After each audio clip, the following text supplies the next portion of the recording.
لیکن کوئی یہ سمجھے کہ رسول کریم صلی اللہ علیہ وسلم اللہ کے نور میں سے نور ہے، جیسے اذان سے پہلے ہمارے علاقوں میں آواز گونجتی ہے الصلاۃ والسلام علیکہ یا نورا من نور اللہ، کہ محمد صلی اللہ علیہ وسلم اللہ کے نور میں سے نور ہے،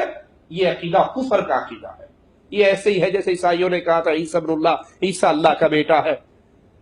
یہودیوں نے کہا تھا عزیر ابن اللہ، عزیر اللہ کا بیٹا ہے۔ تو آج کوئی کلمہ پڑھنے والا یہ کہے کہ محمد صلی اللہ علیہ وسلم اللہ کے نور کا ٹکڑا ہے یا اللہ کے نور میں سے پیدا ہوا،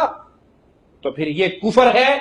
کیونکہ قل هو اللہ احد اللہ الصمد لم یلد ولم یولد، نہ اللہ نے کسی کو جنا ہے نہ وہ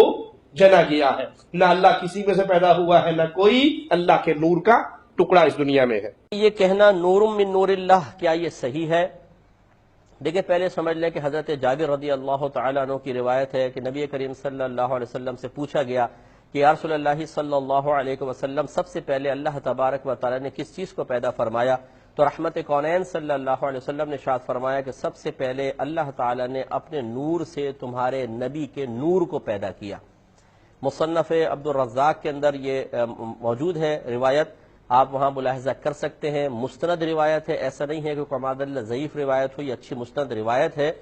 تو جب نبی کریم صلی اللہ علیہ وسلم نے خود یہ الفاظ ارشاد فرما دیے کہ اللہ نے اپنے نور سے اپنے نبی کے نور کو پیدا کیا، تو پھر اس کو اگر یوں کہیں کہ نور من نور اللہ، یعنی ایک ایسے نور ہے جو اللہ کے نور سے ہے، تو پھر یہ گویا کہ حدیث کے الفاظ کو ہی عربک میں اس طرح تبدیل کر کے بیان کر دیا گیا ہے، یعنی نور من نور اللہ کہہ کر ان الفاظ کے ساتھ بیان کر دیا گیا ہے۔ اگر ہمارے آقا صلی اللہ علیہ وسلم اس کے بارے میں کلام نہ فرماتے تو کسی کی جرت نہیں تھی کہ سرکار کی طرف نور کی نسبت کرتا، لیکن جب خود ہمارے نبی کریم صلی اللہ علیہ وسلم نے ارشاد فرما دیا، اور ان چیزوں کا تعلق ہمارے عقائد سے ہے اور عقیدہ حدیث سے بھی ثابت ہوتا ہے، تو جب اللہ کے نبی نے خود بیان فرما دیا تو اس اعتبار سے اس کو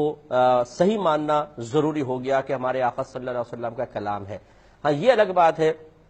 کہ اس کی حقیقت کیا ہے،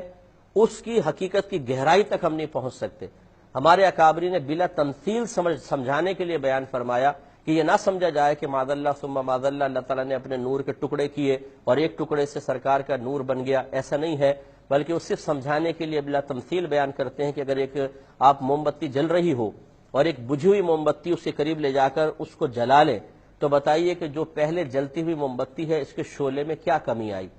کچھ بھی نہیں، حالانکہ اس سے دوسری روشن ہو گئی۔ تو بس یہ اس کی حقیقت اور ماہیت تک ہم نہیں پہنچ سکتے۔ ظاہری الفاظ یہ کہتے ہیں کہ اللہ تعالیٰ نے اپنے نور سے نبی کے نور کو پیدا فرمایا، پھر اس نور سے پوری کائنات بنی ہے، بڑی طویل حدیث پاک ہے۔ تو اس لیے ان حدیث کے ظاہر پر اعتماد کرتے ہوئے یہ کہا جا سکتا ہے کہ نبی کریم صلی اللہ علیہ وسلم اپنی اصل کے اعتبار سے نور